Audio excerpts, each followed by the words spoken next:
वेदनीय कर्म के आश्रव के कारण कौन कौन से हैं? चले, रांची जी बताइए। माइक चालू करें आप। जय जिनेन्द्र भैया जी। जय जिनेन्द्र। दुख शोक ताप आक्रंदन परिदेवन। चलें, बहुत बढ़िया। ज्ञानावरण कर्म के आश्रव के कारण कौन से हैं? कौन बताएगा?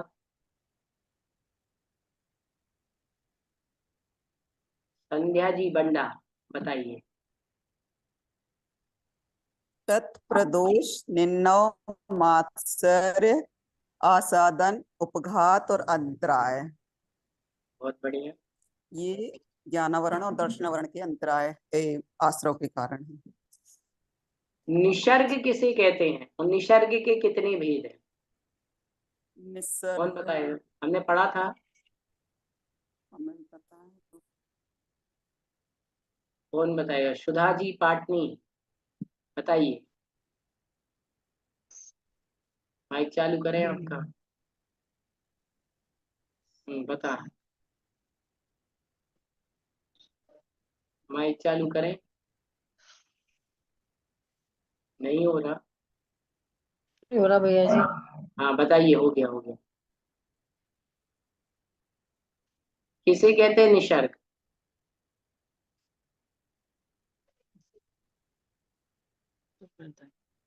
कितने प्रकार का होता है? जीवाधिकरण के भेद में पढ़ा था ना हमने।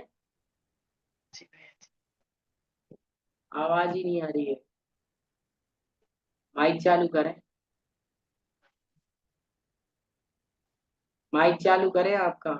जय जिनेन्द्र भैया जी। जय निसर्ग जिनेन्द्र। तीन प्रकार का होता है। निसर्ग का मतलब होता है प्रवर्तन या स्वभाव। मनो ठीक है। मनो निसर्ग, वचन निसर्ग और काय निसर्ग। चलें, बहुत बढ़िया। 3 प्रकार का होता है। चलें, अब बताएगा कौन कि जीवाधिकरण के कितने भेद होते हैं? 108। अर्पिता जी। जय श्री भैया जी। भैया जी, जीवाधिकरण के 108 भेद होते हैं। सबसे पहले मन वचन काय, इनको हम गुणित करते हैं कृत कारित और अनुमोदना से। फिर इनको गुणित करते हैं संभ्रम समारंभ और आरंभ से। और इन सभी को गुणित करते हैं क्रोध मान माया और लोभ 4 कषाय से। इस प्रकार से चारों का जो गुणनफल आता है वो 108। अजीवाधिकरण के कुल कितने भेद हैं? कौन नाम गिनाएगा? अजीवाधिकरण के भेदों के नाम कौन बताएगा? निक्षेप निसर्ग। 3 लोगों के हाथ खड़े हैं बस। चलें, प्राची जी। हाँ बताएं। माइक माइक चालू कर। बताइए। निर्वतना निर्वतना निर्वतना के 2 भेद हैं। मूल गुण निर्वतना उत्तर गुण निर्वतना। फिर निक्षेप निक्षेप के 4 भेद हैं। अप्रत्यवेक्षित निक्षेपाधिकरण, सहसा निक्षेपाधिकरण, दुप्रमष्ट निक्षेपाधिकरण और अनाभोग निक्षेपाधिकरण। इसके बाद है संयोग। संयोग 2 प्रकार का है, भक्तपान संयोग और उपकरण संयोग। फिर निसर्ग निसर्ग 3 प्रकार का है, मनो निसर्ग, वचन निसर्ग और काय निसर्ग। चलें, बहुत बढ़िया। आश्रव किसे कहते हैं? आश्रव कितने प्रकार का है? कौन बताएगा? सरल है ये प्रश्न। आश्रव किसे कहते हैं? आश्रव कितने प्रकार का है? अभी तक जितने प्रश्न पूछे हैं 4 लोगों ने हाथ उठाया, बस अर्पिता जी, संध्या जी, प्राची जी और सुधा जी, और इन 4 ने ही उत्तर दिए हैं। मतलब बाकी के लोग ठीक से पढ़ाई नहीं कर रहे हैं। बताओ जल्दी, सरल प्रश्न है। ममता जी आप बताएं, माइक चालू करें आप। वचन काय के निमित्त से आत्म प्रदेशों में परिस्पंदन होना आश्रय कहलाता है। हाँ, आश्रव किसे कहते हैं? मन वचन काय के निमित्त से आत्मा के प्रदेशों में परिस्पंदन होना। ये कितने प्रकार का है? आश्रय 2 प्रकार का होता है, शुभ और अशुभ। ठीक, चलो बहुत बढ़िया।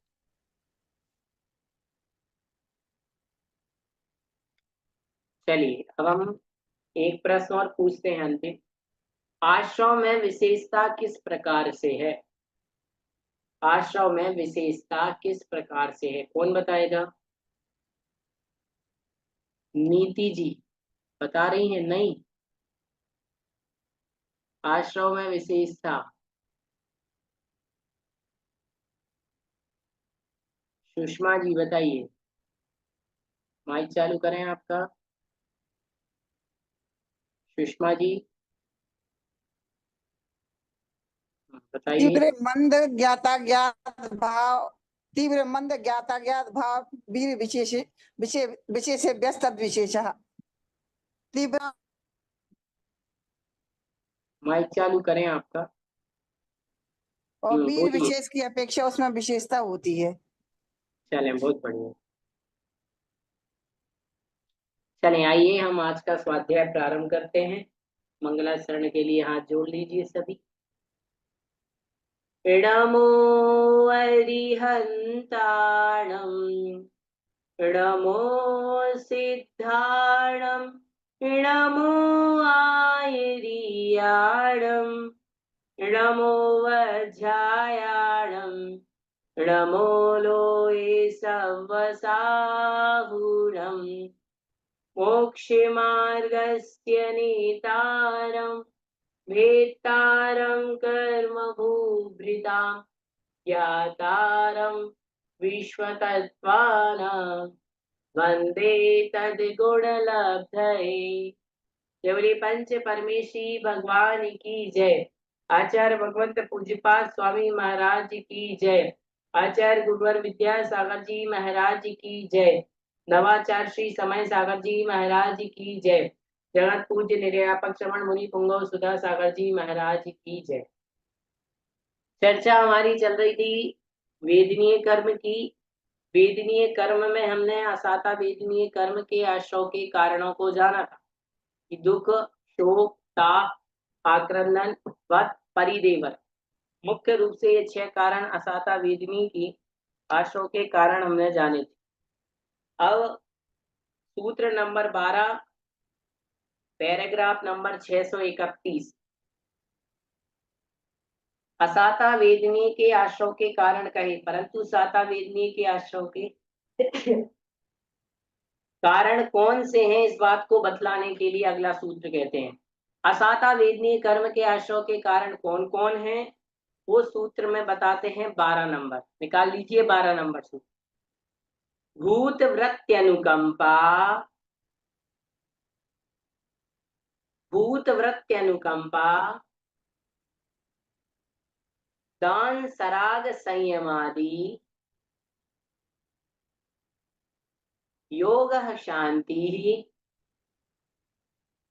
योगः क्षांति, शौचमिति सद्वेद्यस्य। भूत वृत्त्यनुकंपा, दान सराग संयमादि, योगः क्षांति, शौचमिति सद्वेद्यस्य।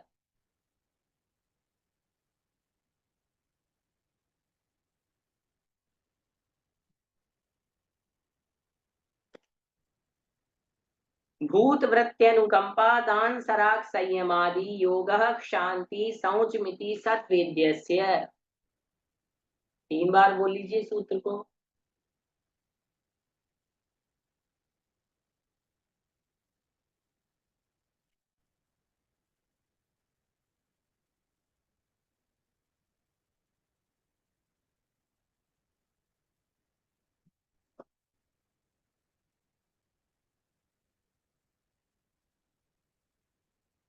बिल्कुल सरल सूत्र है, संधि विच्छेद करते हैं।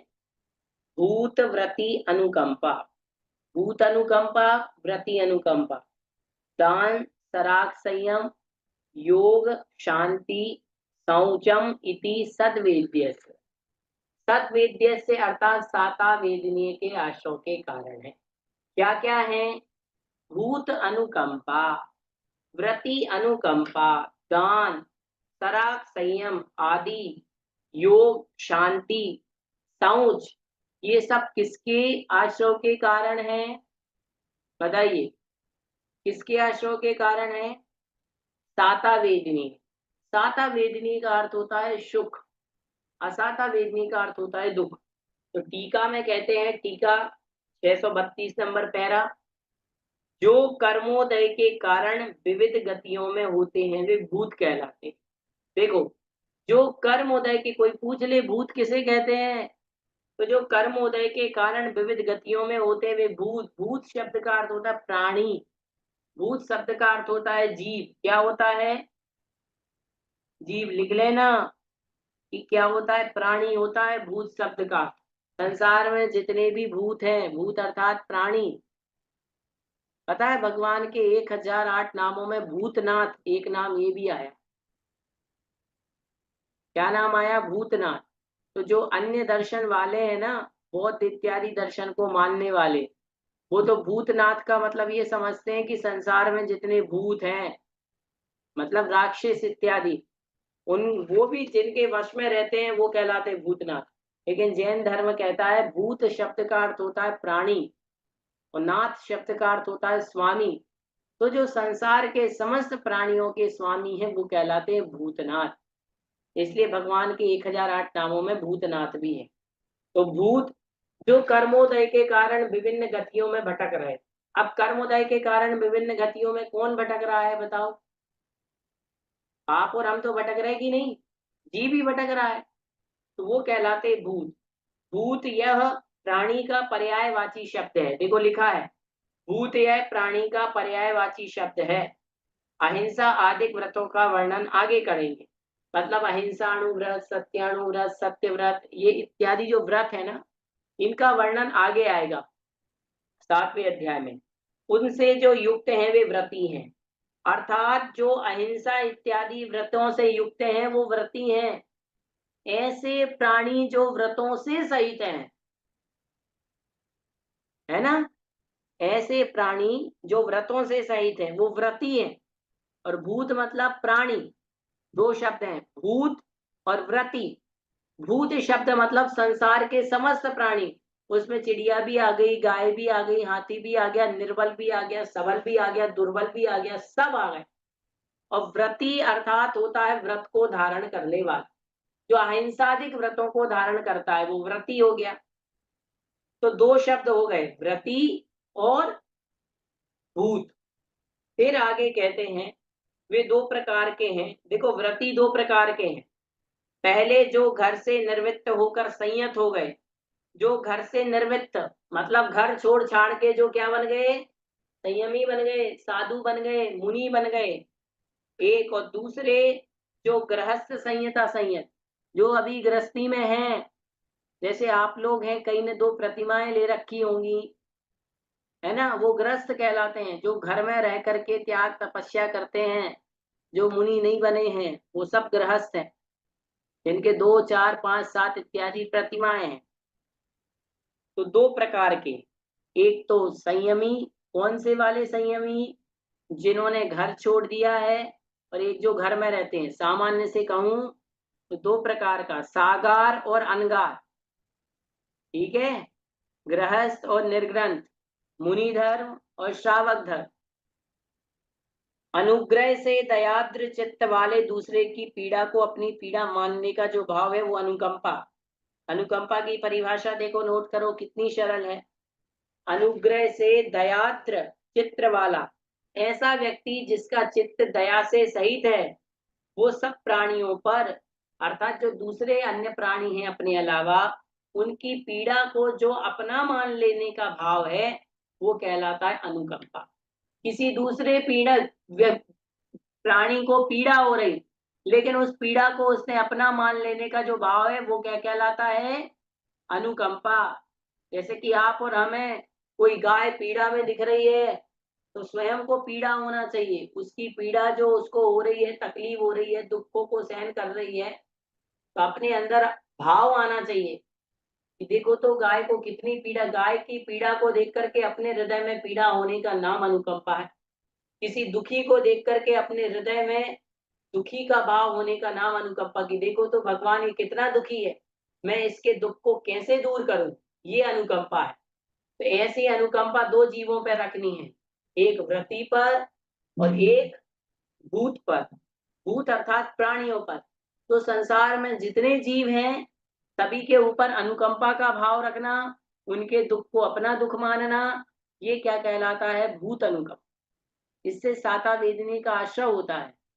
ठीक है, सबके प्रति अनुकंपा का भाव रखना अर्थात सबके सुख की इच्छा की भावना। सर्वे भवन्तु सुखिनः की भगवान सबको सुख प्राप्त हो, किसी को कष्ट ना हो, ये भावना रखना है भूत अनुकंपा। व्रती अनुकंपा, अब देखिए व्रती तो हमसे बड़े हैं, है ना। आचार्य श्री इस संदर्भ में कहते हैं व्रती अनुकंपा का अर्थ ये नहीं होता है कि व्रतियों के ऊपर दया करना। देखिए व्रतियों के ऊपर हम क्या ही दया करेंगे, आप सोचें कि साधु संतों के ऊपर हम दया करें, दया नहीं कर सकते। उनकी सेवा, व्रती की सेवा करने का नाम क्या कहलाता है? व्रती अनुकंपा। ठीक है, मुनि है उनको आहार देना, भैया व्रती करना, माता जी हैं आहार देना, भैया व्रती करना। अब आप लोगों के नगर में माता जी महाराज आते हैं तो आप लोग कितनी सेवा करते हो उनकी, करते कि नहीं करते? वही कहलाता है व्रती अनुकंपा। भूत अनुकंपा, सभी प्राणियों के प्रति दया का भाव रखना, उनकी पीड़ा को अपनी पीड़ा समझना। और व्रती अनुकंपा का मतलब है जो चार प्रकार के होते हैं, चतुर्विध संघ, मुनि, कारिका, श्रावक, श्राविका, इन सबके प्रति उनकी सेवा का भाव रखना, ये व्रती अनुकंपा है। देखो लिखा भी है, सब प्राणियों पर अनुकंपा रखना भूत अनुकंपा, सब व्रतियों पर अनुकंपा रखना व्रत्य अनुकंपा। सब व्रतियों पे अनुकंपा रखने का मतलब सबकी सेवा का भाव होना। कभी ये मत सोच रहना अरे हम लोगों को तो दया आ जाती है महाराज लोगों के ऊपर इसलिए हम उनको आहार देते हैं। यदि ऐसे सोच के आहार दोगे तो अपना दुर्भाग्य है, समझ रहे। हाँ, कई किसी ने प्रश्न पूछा कि भाई महाराज को हम इसलिए आहार देते हैं कि भाई उनकी साधना चलती रहे, नहीं तो उनको कौन रोटी देगा मुनि महाराजों को। याद रखना रोटी खाने के लिए मुनि नहीं बना जाता कभी भी। यदि रोटी ही खाना होती तो मुनि क्यों बनते? आप और हमारी तरह घर में रहते, सुबह नाश्ता, फिर खाना, शाम को दोपहर में फिर खा लिया, रात में अच्छी चाय पी रहे हैं, बढ़िया जूस पी रहे हैं, समझ रहे हो। साधु भोजन के लिए नहीं बनता, साधु का तो सिर्फ आहार होता है, और वो भी इसलिए ताकि उनकी अच्छी तरीके से साधना चलती रहे। पढ़ करके आए हैं हम मुनिराज, अपना जो पेट है ना, गोचरी वृत्ति पढ़ के आए हैं, उस पेट को वो समझते हैं गड्ढा, इस गड्ढे को मुझे भरना है सिर्फ इसलिए ताकि ये शरीर चले और शरीर के द्वारा मैं बहुत तप कर सकूं। ठीक है, आगे कहते हैं दूसरे का उपकार हो इस बुद्धि से अपनी वस्तु का अर्पण करने का नाम दान है। दान क्या कहलाता है? दूसरे का उपकार हो इस भाव से अपनी वस्तु अर्पण करना, अपनी कोई भी महत्वपूर्ण वस्तु दे देना, ये क्या कहलाता है? दान। तो दान प्रसन्न होकर के दिया जाता है कि चलो मैं इसको कोई चीज दे रहा हूं तो इसका अच्छा होगा, वो कहलाता है दान। और दान से भी क्या होता है बताओ? साता वेदनीय का आश्रय।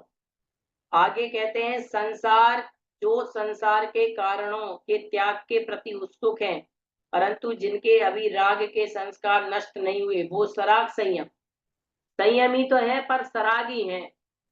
जो राग सहित संयम होता है वो क्या कहलाता है? सराग संयम। सराग संयम करने से भी क्या होता है?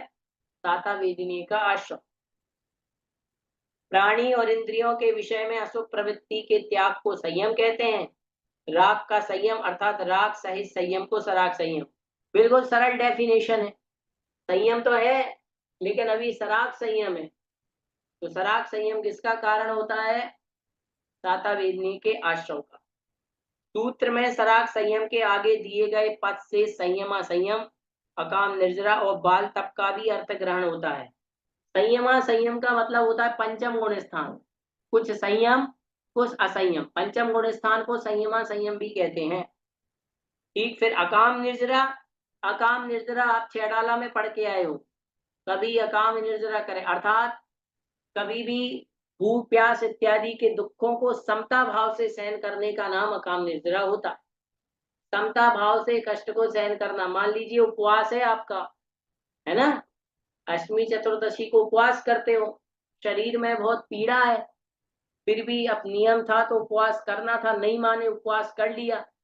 अब उपवास कर लिया तो पीड़ा हो रही है, लेकिन पीड़ा होने के बाद भी शांत भाव से उसको सहन कर रहे हो, ये अकाम निर्जरा।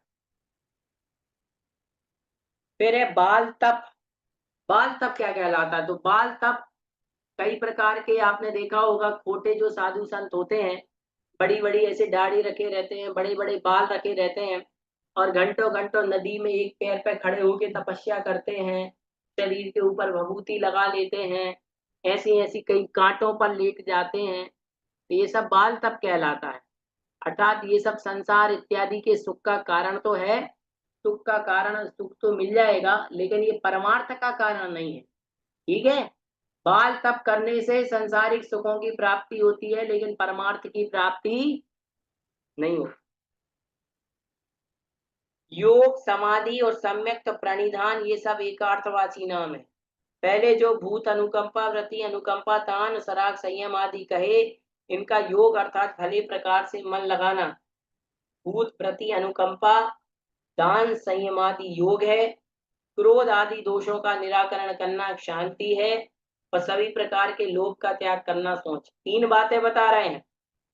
योग, योग तो कह रहे हैं कि इनमें भले प्रकार से अपने मन को लगाना, मतलब व्रतियों की सेवा में और जितने संसार के जीव हैं उनकी रक्षा में इसको लगाना, अपने मन को लगाना योग है।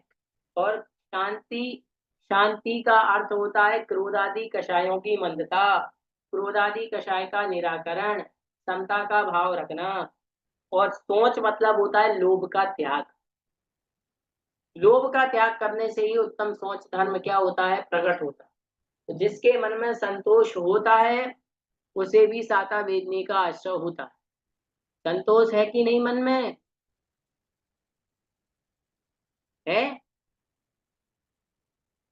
संतोष जिसके मन में होता है वो भी सुख का कारण है। लिखा ही है आचार्यों ने, शास्त्रों में भी लिखा है, सदा संतोष कर प्राणी अगर सुख से रहा चाहे, घटा दे मन की तृष्णा को अगर अपना भला चाहे। सबको पता है कि साथ में कुछ भी लेकर के नहीं जाना है, फिर भी जोड़ने में लगे हुए हैं। सबसे बड़ी विडंबना। किसी ने पूछा संसार में भटकने का कारण क्या है, तो एक लाइन में उत्तर मिला, सबको पता है कि हमें एक फूटी कौड़ी साथ में लेकर के नहीं जाना, फिर भी जोड़ने में लगे हुए हैं, ये संसार में भटकने का कारण है। बस अब इस सूत्र को आप सब जगह लगा लो, हर जगह इस सूत्र को लगा लो। आई बात समझ में? आपको और हमें सबको पता है कि संसार में मोक्ष जाएंगे तो साधु संत बन के जाएंगे, फिर भी गृहस्थ बन गए, शादी करा ले। कितने माता पिता हैं जो अपने बच्चों को चाहते हैं कि हमारे बच्चे मुनिराज बने, माताजी बने। सबके माता पिता की भावना ये रहती है कि हमारे बच्चे डॉक्टर बने, इंजीनियर बने, कलेक्टर बने। लेकिन ये कोई किसी से पूछा जाए मोक्ष जाना चाहते हो? बिल्कुल जाना चाहते हैं। मुनि बनना चाहते हो? नहीं। व्रत लेना चाहते हो? नहीं। अभक्ष त्याग करना चाहते हो? नहीं। उस समय पता है किसी को त्याग के लिए कहा जाएगा तो क्या कहेंगे? अरे भैया जितनी शक्ति उतनी भक्ति करो। क्या कहेंगे? जितनी शक्ति उतनी भक्ति करो। लेकिन जब कमाने की बारी आएगी, लोभ लालच करने की बारी आएगी, तब ये नहीं कहेंगे कि भैया जितनी आवश्यकता उतनी कमाओ। उस समय तो ये कहेंगे अरे हमें तो आवश्यकता और है, फ्रिज लेना, कूलर लेना, टीवी लेना, सब लेना। इसलिए ध्यान रखो, हमेशा लोभ का जो त्याग है वही सोच धर्म को प्रकट करता है। तो लोभ का जैसे जैसे त्याग होता जाएगा तब जाकर के शौच धर्म प्रकट होगा और वही सुख का कारण होता है। फिर कहते हैं सूत्र में आया हुआ इति शब्द प्रकारवाची है ना। वे प्रकार कौन है? तो अरिहंत की पूजा करने में तत्पर, बाल और व्रत तपस्वियों की वैयावृत्ति करना वे प्रकार हैं। यद्यपि भूत पद के ग्रहण से व्रतियों का ग्रहण हो जाता है, तो भी व्रति विषयक अनुकंपा की प्रधानता दिखलाने के लिए व्रति पद अलग से दिया। ये सब साता वेदने के आश्रय के कारण। जैसे इन्होंने कह दिया था भूत अनुकंपा, तो उसमें भी संसार के सभी जीव आ ही गए। फिर अलग से व्रति क्यों लिया? अलग से व्रति इसलिए शब्द लिया क्योंकि व्रतियों की महानता दिखलानी। तो ये वाला जो सूत्र है बिल्कुल सरल है और इसमें इतना ही बताया गया है कि असाता वेदनीय जो है और साता वेदनीय जो है, दो भेद वेदनीय के हैं। तो साता वेदनीय में तो प्राणियों के ऊपर दया करना, व्रतियों के ऊपर अनुकंपा का भाव रखना, है ना। उसके बाद बाल तप करना, शौच, शांति, दान, सराग संयम, संयमा संयम, काम निर्जरा, ये सब सुख के कारण है। और दूसरी तरफ दुख को देखा जाए तो दुख के कारण क्या है? तो कहा दुख, शोक, ताप, आक्रंदन, वत, परिदेवन, ये सब किसके कारण कहे गए हैं? दुख के कारण कहे गए हैं। ये परिभाषाएं भी आप लोगों को क्या कर लेनी है? नोट कर लेनी। ठीक है, आगे समझ में। अनुकंपा का अर्थ होता है जो दूसरे को पीड़ा हो रही है तो अपने अंदर भी पीड़ा का भाव आना, कि भाई इसकी पीड़ा, पर की पीड़ा को अपनी पीड़ा समझने का नाम अनुकंपा है। और जो व्यक्ति प्रतिदिन उठ करके प्रार्थना करता है जिनेंद्र भगवान से कि भगवान संसार के सभी जीव सुखी हों, ये बात कहना साता वेदनीय के आश्रय का कारण है। आप दूसरों की भावना देखिए, आप और यहाँ यहाँ जो बात लिखी है ना आचार्य ने, ये तो आप भी जानते हैं कि सबका दुख हम दूर नहीं कर सकते, क्योंकि अपने कर्मों का फल जीव भोग रहा है। यदि आपको कोई कष्ट है तो मैं दूर नहीं कर पाऊंगा। समझ रहे हैं आप बात को? तो फिर भूत अनुकंपा और व्रति अनुकंपा का अर्थ क्या है? ये एक भावना है, दया की भावना रखना, सेवा का भाव रखना। आप चाह कर भी संसार के सब मुनिराजों की सेवा नहीं कर सकते, कर पाओगे? चाह करके भी दुनिया में सब पीड़ित व्यक्तियों को ठीक नहीं कर पाओगे, लेकिन भावना तो सबके लिए भाई जा सकती है कि नहीं? बताओ। और दूसरों के लिए, सुख के लिए जो भावना भाई जाती है वो हमारे साता वेदिनी कर्म के आश्रय का कारण है। आ गया समझ में? और फिर जितने की सेवा कर पाओ तो करना ही चाहिए। ठीक है, तो पहले तो भावना भाना है और फिर जब जब भी मौका मिले तो सबकी सेवा करना ही है। जैसे कि कभी गौशाला आप जाओगे तो गौशाला में आप देखोगे बहुत सारी बीमार गायें होती हैं, है ना। गाय आदि के एक्सीडेंट हो जाते हैं, कुछ हो जाते हैं तो उनकी दवाई चलती है। तो कई जैन लोग ऐसे हैं जो गायों की सेवा कर रहे हैं, और कई क्या, दुनिया में जितने जैन हैं, जितनी भारत में गौशालाएं हैं, 90% गौशालाएं जैनी लोग चलाते हैं। तो जो जैनी व्यक्ति देख रहा है, आप जबलपुर जाएंगे, दयोदय वहाँ गौशाला है, बीनावाड़ा जाएंगे, वहां पे गौशाला अपने आचार्य श्री द्वारा संचालित है। तो इतना अच्छा गायों का इलाज होता है, पालन पोषण होता है, उनको नमोकार मंत्र सुनाया जाता है, छला जल पिलाया जाता है, शुद्ध चारा खिलाया जाता है। ये क्या है? यही तो जीवों के प्रति अनुकंपा का भाव है। इसी से साता वेदनी का आश्रय होता है। और सामान्य सी भाषा में कहूं तो टिक फॉर टैट, सुख दोगे सुख मिलेगा, दुख दोगे दुख मिलेगा। आई बात समझ में? सिंपल सा सूत्र ये है। तो इस प्रकार से हमने ये वाला सूत्र पढ़ा। अब इसमें किसी को यदि प्रश्न पूछना है तो आप पूछें, किसी को कुछ पूछना है तो पूछ सकते हैं। बाकी बिल्कुल सरल सूत्र है, 6-7 कारण बताए हैं। भूत अनुकंपा, व्रति अनुकंपा, दान, सराग संयम, संयमा संयम, योग, शांति और सौं। रीना जी माइक चालू करें आपका, पूछे। भैया जी जय जिन। भैया जी इसमें बाल तप जो कहा उसका क्या अर्थ है? बाल तप। बाल तप यहाँ पर जो कहा है बाल तप का तात्पर्य होता है खोटा तप। बाल तप क्या कहलाता है? एक प्रकार का खोटा तप। आप देखेंगे कई प्रकार के संसार में साधु संत हैं, जैन साधु हैं, जैनेतर भी हैं, तो वो अनेक अनेक प्रकार के क्या करते रहते हैं? तप करते रहते हैं। जैसे कि आप देखेंगे वो अपनी दाढ़ी को बड़ा बना लेंगे और बड़ी बड़ी दाढ़ी रख लेंगे, यहाँ भभूति लगा लेंगे, यहाँ ये कर लेंगे और नदी में खड़े हो जाएंगे। बोले एक एक महीने नदी में खड़े हुए, अपने शरीर को आधा जमीन में गाड़ लेंगे।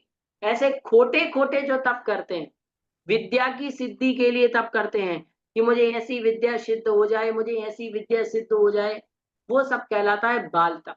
एक आपने उदाहरण सुना होगा एक मुनिराज का। दो मुनिराज थे, दो मित्र मुनिराज बने।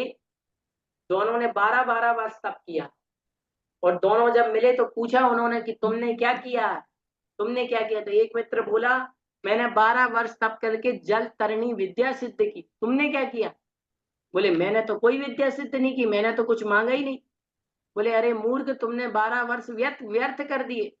बोले 12 वर्ष में मैंने ऐसी विद्या सिद्ध की है, यदि मैं जल के ऊपर चलूं तो मेरे पैर नहीं डूबेंगे, जल तरणी विद्या। तो उन्होंने कहा अरे तूने 12 वर्ष इस जल तरणी विद्या को सिद्ध करने में व्यर्थ कर दिए। यदि 12 वर्ष तप किया होता भव तरणी विद्या के लिए तो तू संसार से तर जाता।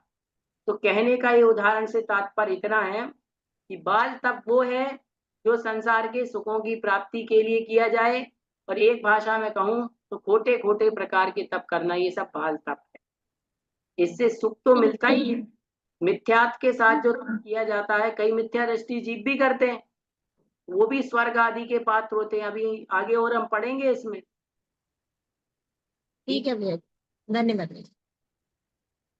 चलें, नीति जी माइक चालू पूछिए। भैया मेरा सवाल ये है कि आपने एक सवाल पूछा था कि आश्रव के कितने भेद होते हैं, तो इसका जवाब ये था कि ना आश्रव के 2 भेद होते हैं, पुण्य आश्रव और पाप आश्रव। पर मेरे हिसाब से आश्रव के 108 भेद नहीं होते, अजीवादीकरण और जीवादीकरण के मिला के 108 और 11। प्रश्न आपका बहुत अच्छा है। देखिए आश्रव के भेदों को अलग अलग कारणों से अलग अलग उसको भेद किए गए।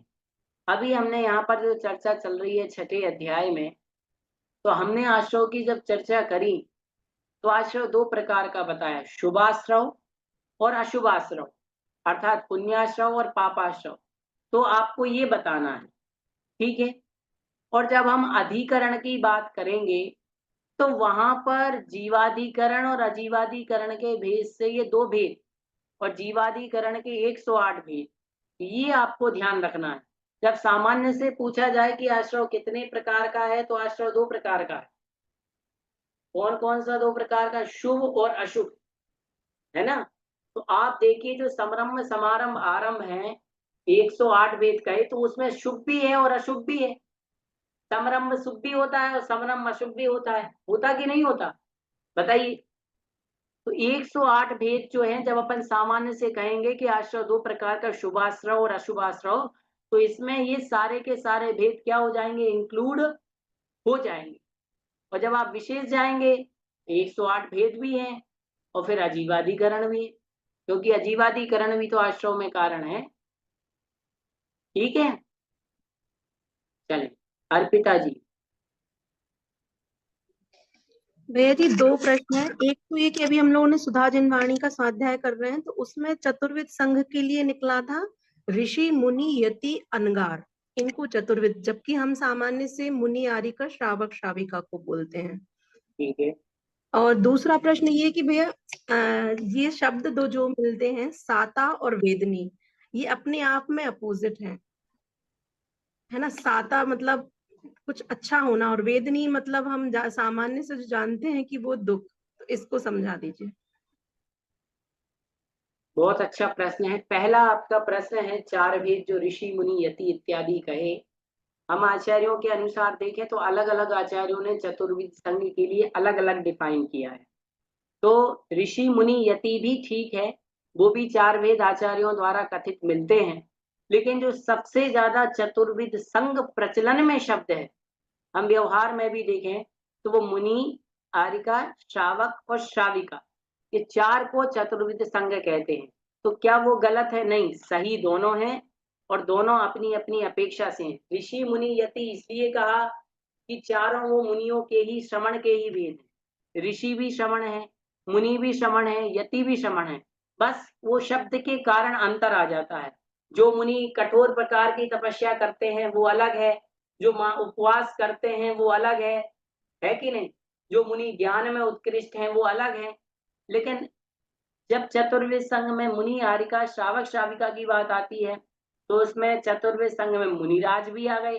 तो मुनि में ऋषि मुनि यति सारे आ गए, हारिका में सारी माता जी आ गई और श्रावक श्राविका में छुल्लक छुल्लिका और एलक जी आ गए। इसलिए दोनों ही सही हैं, उसमें कोई आपत्ति नहीं है। अलग अलग प्रकार से दोनों चलते हैं, ठीक है। और दूसरा आपका प्रश्न था साता और वेदनीय। वेदनीय शब्द का अर्थ होता है वेदना, ठीक है, और साता मतलब होता है सुख और असाता मतलब होता है दुख। तो आपको एक दृष्टिकोण से आपको बताया जाऊं, आगम की दृष्टिकोण से, कि वेदनीय शब्द का अर्थ होता है दुख देना, ठीक है। वेदना शब्द का अपन व्यवहारिक दृष्टिकोण से बात कर रहे हैं। जब परिभाषा पढ़ेंगे तो शास्त्रों में लिखी वेदनीय, जो सुख और दुख देता है वो वेदनीय कर्म है। और वेदनीय शब्द का सामान्य से अर्थ है वेदना। वेदना शब्द से वेदनीय बना है, ठीक है, और वेदना शब्द का अर्थ होता है दुख। तो इसके विषय में आगे आचार्य कहते हैं कि वेदनीय कर्म संसार में प्राणी को क्या करने वाला है? भटकाने वाला है। चाहे सुख हो चाहे दुख हो, वेदना तो दोनों ही है। कर्म के द्वारा जो मिलता है वो दुख ही है, समझ लीजिए आप। वेदनीय कर्म के नष्ट होने पर मिलेगा हमें अव्ययवाद सुख, ऐसा सुख जो कभी क्षय नहीं होगा। लेकिन जो साता वेदनीय वो सुख हमें जो दे रहा है वो वास्तविकता में देखा जाए तो सुख नहीं है। साता वेदनीय जो सुख दे रहा है वो सुख नहीं। अभी जैसे कि हम स्वस्थ बैठे, अब अपन सोचे कि यही सुख है, नहीं, ये सुख तो अभी पल भर में चला जाएगा। आचार्य श्री के दर्शन मिले, खुशी हुई, ये सुख पल भर में चला जाएगा। गुलाब जामुन खाया, सुख मिला, पल भर में चला जाएगा। तो ये सुख वास्तविक सुख नहीं है, कर्मों के द्वारा मिला है। इसलिए ये साता होकर के भी मात्र नाम की ही साता है, वास्तविकता में तो साता असाता ये दोनों ही संसार में भटकाने के कारण हैं। इसलिए आप देखना कि दिगंबर जो मुनिराज होते हैं उनको साता का उदय हो अथवा असाता का उदय हो, आचार्यों ने लिखा परिणाम दोनों में हमेशा एक से रखने चाहिए। वो कभी ये नहीं सोचते कि हमें सुख मिले। यदि सुख प्राप्त करना होता तो अच्छे स्थान पर रुकेंगे, अच्छा अच्छा भोजन करेंगे, जबकि वो तो साता नहीं है ना। इसलिए नाम जरूर इसका साता है, लेकिन उसके बाद भी ये कैसा है? संसार में भटकाने के कारण दुखी देने वाला है, इसलिए इसको वेदनीय कहा। चलें, और किसी का कोई प्रश्न? चलें, ठीक है, सबके प्रश्न हो गए। अब ध्यान से सुने, हम आपको कुछ क्वेश्चन देते हैं, वो क्वेश्चन आप लोग लगभग करते ही होंगे हल, आपको लिखते भी जाना। अब इसमें भी जो परिभाषा आई अनुकंपा की, सोच की, शांति की, ये सब परिभाषाएं आपको लिख लेनी है। परीक्षा में महत्वपूर्ण रूप से ये परिभाषाएं आती हैं और बड़ा प्रश्न भी आ जाता है कि साता वेदनीय के आश्रय के कारण कौन कौन से हैं। तो आपको परिभाषाएं और ये सब चीजें जब थोड़ा थोड़ा याद रहेंगी तो आप बहुत आसानी से इनको कर पाएंगे, क्योंकि परीक्षा के समय पे आप पूरा ग्रंथ तो नहीं पढ़ेंगे उस टाइम, परीक्षा के दिनों में। इसलिए जो आपके महत्वपूर्ण नोट्स होंगे वही आप पढ़ेंगे ना, इसलिए ये आपको नोट्स बनाते जाना है। और बहुत सारे लोगों ने मुझे भेजे भी थे, तो जिनने नहीं भेजे हैं वो भी तैयार करके नोट्स बना करके हमें भेजें। चलें, रुचि जी कुछ पूछ रही है, माइक चालू करें। जय जिनेन्द्र भैया जी। हम्म, भैया जी मुझे ना जिनवाणी सदा सागरम चाहिए, वो है नहीं अब मेरे पास, कहाँ से ठीक है, मिले? जिसके पास जो ग्रंथ नहीं है वो आप सांगानेर कांटेक्ट कर लीजिए। सुधा सागरम ऐप है, सुधा सागरम ऐप पर जाएंगे, वहां पर बुक परचेस का ऑप्शन है, उसमें सारे नंबर दिए हैं। ऑनलाइन भी बुक आप परचेस कर सकते हैं, ऑर्डर करेंगे उसमें तो बुक आपके घर आ जाएगी। वो देखें, यदि नहीं आप पे बन रहा है, नहीं हो रहा है ऐप पर, तो फिर मेरा नंबर आप लोगों के पास है ही, आप कांटेक्ट करना तो फिर मैं बता दूंगा, ठीक है। चलें, समय हमारा हुआ जिनवाणी स्तुति करेंगे। जिनवाणी के ज्ञान से तुझे लोकालो, तो वाणी मस्तक नमो सदा दे दो। हे जिनवाणी भारती तोय जपू दिन रे, जो तेरो शरणा भयो तो पावे सुख चैन। नौवाण नमोकार।